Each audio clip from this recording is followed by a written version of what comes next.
Hey everyone, I'm Paul, and today I'll show you how to bleed the front brake on your Chinese scooter. Let's take a look inside the brake fluid reservoir. It's a little low, so I'll top it off. I'm using some fancy Honda .4 brake fluid, and it's a little more red than normal dot fluid. Let's bleed the front brake. Bleeding the brake means replacing the fluid so you can get all the air out of the system. Open the bleeder screw and slowly pull the lever. Hold it to the handlebar.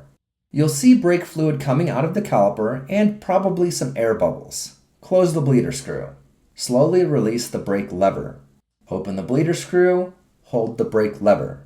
Close the bleeder screw, release the brake lever. Go slow and do one step at a time. Refill the fluid when it gets low. Notice the air bubbles in the hose. Keep bleeding the brake until you don't see any more air bubbles. When it's just brake fluid, the bleed is done.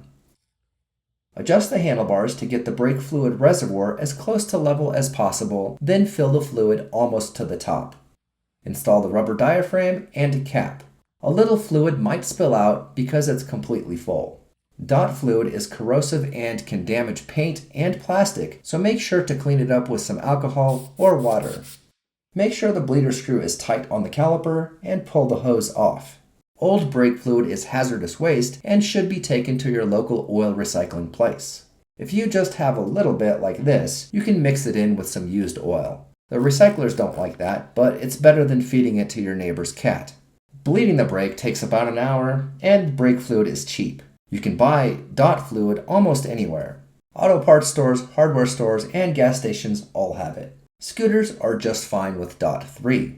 If you're racing a sport bike on the track, you'll likely need dot 5.1.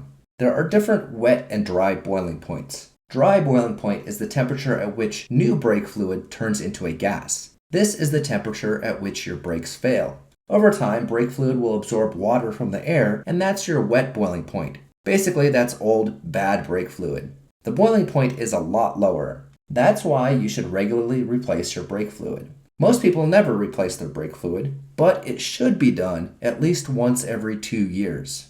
Thanks for watching, and remember to check out my Chinese scooter playlist for more repair videos. See you next time.